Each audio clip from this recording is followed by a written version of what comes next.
नमस्कार। आज दिनांक 19 नोव्हेंबर 2013। आजची तिथी कार्तिक वद्य द्वितीया, वार मंगळवार। दिनविशेष सदानंद ब्रह्मचारी महाराज पुण्यतिथी। सिटी न्यूजच्या प्राइम टाइम बातमीपत्रात तमाम दर्शकांचं हार्दिक स्वागत। बातमीपत्राची सुरुवात करूया सुविचार मालेने।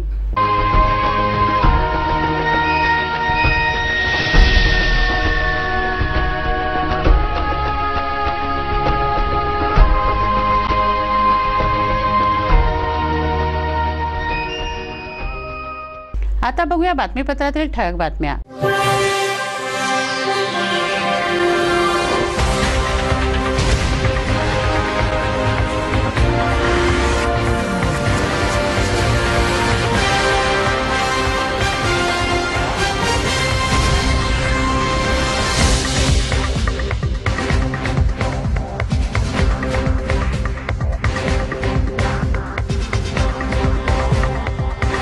या होत्या आतापर्यंतच्या ठळक बातम्या। ठळक बातम्यांचे प्रायोजक होते। चला बघूया बातम्या विस्तारित स्वरूपात।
आज दिनांक 20 नोव्हेंबर 2013। आजची तिथी कार्तिक वद्य तृतीया, वार बुधवार।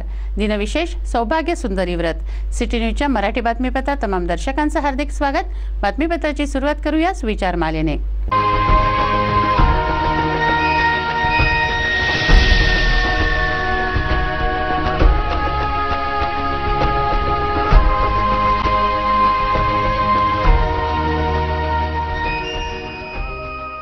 आता बघूया बातमीपत्रातील ठळक बातम्या।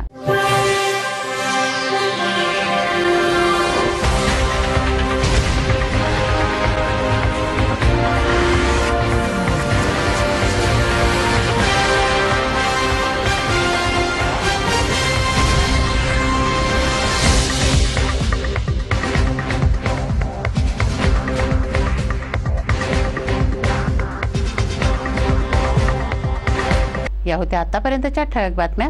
ठळक बातम्यांचे प्रायोजक होते। आता बातम्या गुन्हेगारी जगताच्या अर्थात क्राइम वॉच।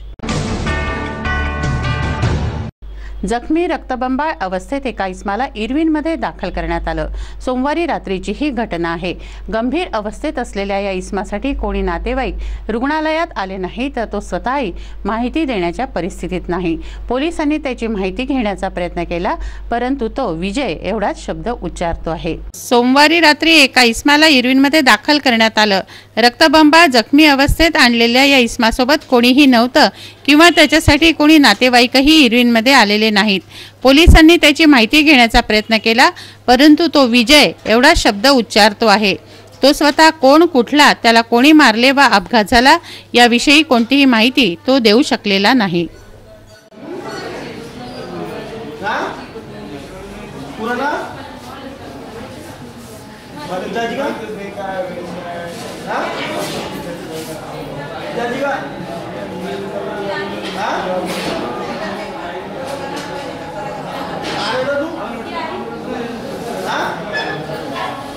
जळका शहापूर रहिवासी सुधाकर शामराव टेमरे याची गुराख्यांनी हत्या केली। या हत्येतील 5 संशयितांना पोलिसांनी ताब्यात घेतलं होतं। त्यांना न्यायालयासमोर उभं केलं असता दोघे जण दोषी असल्याचं निष्पन्न झालं आहे। त्यांना 25 नोव्हेंबर पर्यंत पोलीस कोठडी देण्यात आली आहे। जळका शहापूर येथे राहणाऱ्या वन विभागात कार्यरत चौकीदाराच्या मारेकऱ्यांना पोलीस कोठडी सुनावण्यात आली आहे। सुधाकर शामराव टेमरे या चौकीदाराच्या हत्येप्रकरणी 5 संशयितांना नांदगावपेठ पोलिसांनी ताब्यात घेतलं होतं। त्यापैकी दोघांवर आरोप सिद्ध झाला। त्यांना न्यायालयात पेश केलं असता दोघांना 25 नोव्हेंबरपर्यंत पोलीस कोठडी देण्यात आली आहे। 38 वर्षीय बाळू पिराजी मार्कंड व 28 वर्षीय भीमराव बाबूराव शिंदे अशी या आरोपींची नावं आहेत। जळका शहापूरच्या जंगलात टेमरेला या आरोपींनी दारू पाजली व तो नशेत असताना डोक्यात दगड घातला। याची खबर कोणाला लागू नये यासाठी दुचाकीतील पेट्रोल ओतून टेमरेला पेटवल्याची कबुली या दोघांनी दिली आहे। रतनगंज येथे राहणाऱ्या मजुराला आणखी काम करण्यासाठी मारहाण करण्यात आली। वस्त्र्याने त्याच्यावर हल्ला करण्यात आला। नागपूर गेट पोलीस याचा तपास करत आहेत, तर अन्य एका घटनेत पोलिसांनी 2 आरोपींचे नाव हटवल्याचा आरोप करण्यात आला आहे। ही देखील मारहाणीचीच घटना आहे। रतनगंज येथे राहणाऱ्या मोहम्मद आबिद मोहम्मद जवीद या 21 वर्षीय मजुरावर वस्त्र्याने हल्ला करण्यात आला। मोहम्मद आबिद हा लखन ठाकूर यांच्याकडे रतनगंज येथे काम करत असताना तेथे 4 युवक आले। त्याला स्वतःचे काम सांगितले। आबिदने त्याला नकार दिला असता त्याचं नाव विचारलं व मारहाण सुरू केली। तसंच कानावर वस्त्र्याचा वार केला। कन्नू खबुत्तरवाल्याचे हे युवक असल्याची माहिती आहे। नागपूर गेट पोलिसात याची तक्रार नोंदवण्यात आली आहे। अन्य एका घटनेत रतनगंज येथे रविवारी सायंकाळी 6:30 वाजता भांडण झालं। या भांडणातील 2 आरोपींना वगळल्याचा आरोप पोलिसांवर करण्यात आला आहे। रतनगंज येथे राहणारा 22 वर्षांचा शेख मुन्नू शेख सलीम याला 6 जणांनी मारहाण केली। त्याची नावासह तक्रार शेख मुन्नूने केली असता पोलिसांनी दोघांचे नाव वगळल्याचं शेख मुन्नूचं म्हणणं आहे।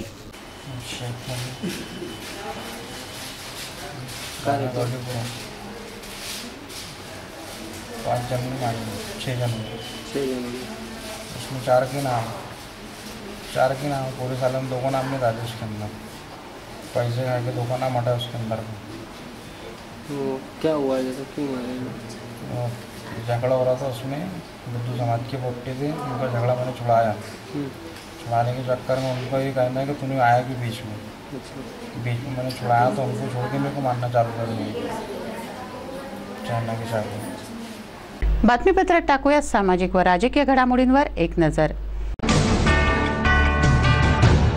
18 नोव्हेंबर सातुर्णा येथे आयकर संबंधी कार्यशाळा घेण्यात आली। या कार्यशाळेत जिल्ह्याचे चार्टर्ड अकाउंटंट, आयकर सल्लागार व जिल्ह्याचे अधिकारी उपस्थित होते। आयकर आयुक्त सतीश गोयल यांच्या अध्यक्षतेखाली ही कार्यशाळा घेण्यात आली। आयकर आयुक्त सतीश गोयल यांच्या अध्यक्षतेखाली झालेल्या या कार्यशाळेला जिल्ह्यातील चार्टर्ड अकाउंटंट, आयकर सल्लागार व विभागाचे अधिकारी उपस्थित होते। सातुर्णा येथील ICAIच्या स्थानिक शाखा भवनात ही कार्यशाळा झाली। ITO रूपा घांगे, स्वाती देशमुख, सुहास मिस्त्री, कनिष्ठ आयुक्त रविकुमार, SK कीर्तने यांनी कार्यशाळेत विचार मांडले। टॅक्स प्रॅक्टिशनरांनी येथील मार्गदर्शनांचा लाभ घेतला। चार्टर्ड अकाउंटंट राजेश चांडक यांनी आभार प्रदर्शन केलं। आयकर आयुक्त सतीश गोयल यांनी सिटी न्यूजशी बातचीत केली। करदात्यांनी आयकर भरावा असं आवाहन त्यांनी सिटी न्यूजच्या माध्यमातून केलं। आज यहाँ पर अमरावती में इनकम टैक्स डिपार्टमेंट, ICAI और टैक्स बार एसोसिएशन के सौजन्य से एक सेमिनार हुआ है। इस सेमिनार में TDS का मतलब है स्रोत पर कर कटौती, इसके प्रोविजंस के ऊपर लोगों को जानकारी देने के लिए और जो कानून में नए प्रावधान आए हैं उनके ऊपर जानकारी देने के लिए सेमिनार किया गया है। इसमें तकरीबन 250 टैक्स डिडक्टर्स और बिजनेस रिप्रेजेंटेटिव्स ने पार्टिसिपेट किया है। सेमिनार में इनकम टैक्स के प्रोविजंस पर और जो हमारा नया वेबसाइट है ट्रेसेस इनकम टैक्स का, TDS के ऊपर एक नया वेबसाइट है ट्रेसेस, उसके ऊपर प्रेजेंटेशन दिया गया है। TDS के कलेक्शन अभी तक बहुत सराहनीय रहे हैं, बहुत अच्छे और एनकरेजिंग रिजल्ट्स हैं। अभी तक 14.7% यानी कि 14.7% का ग्रोथ है इनकम टैक्स के TDS में लास्ट ईयर के मुकाबले, जो कि बहुत अच्छा है। और हम चाहते हैं कि हम इस ग्रोथ को तकरीबन 20 या 22% तक लेकर जाएं। उसमें हम लोगों का सहयोग चाह रहे हैं और इसीलिए हम लोग अमरावती में आए हैं कि टैक्स डिडक्टर्स को TDS के प्रोविजंस के बारे में जो भी डाउट्स हैं या जो भी उनको शंकाएं हैं, क्योंकि काफ़ी सारा TDS का काम अभी टेक्नोलॉजी ड्रिवन है, तो उसके हिसाब से हम लोगों ने ये सेमिनार ऑर्गेनाइज़ किया है। इससे पहले भी हम लोग अमरावती की बजाय पहले अकोला में, नागपुर में, भंडारा में ऐसे सेमिनार आयोजित कर चुके हैं।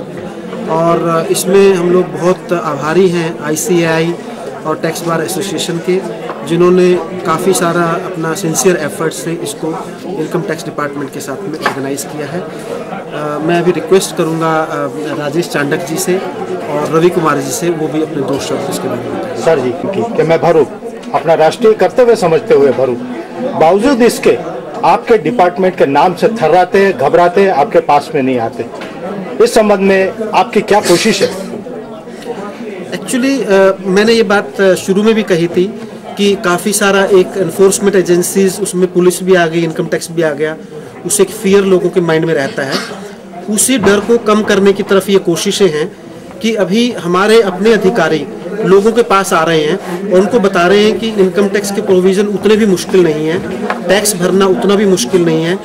उसमें TDS को काफ़ी मुश्किल समझा जाता है, लेकिन अगर आप देखें तो TDS का कंप्लायंस भी बहुत ज़्यादा मुश्किल नहीं है। उसके साथ साथ डिपार्टमेंट अभी कोशिश कर रहा है काफ़ी सारी चीज़ों को टेक्नोलॉजी के हेल्प से आसान करने के लिए।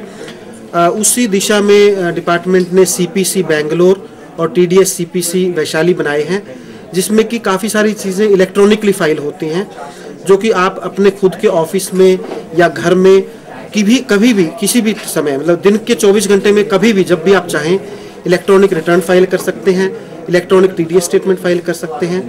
और जो भी रिटर्न आप फाइल करते हैं उसकी प्रोसेसिंग भी ऑटोमेटेड है। दैट मीन्स कि वो अपने आप प्रोसेस होगी और जो भी SSC का रिफंड है वो उसके पास में बिना उसके बोले पहुंच जाएगा।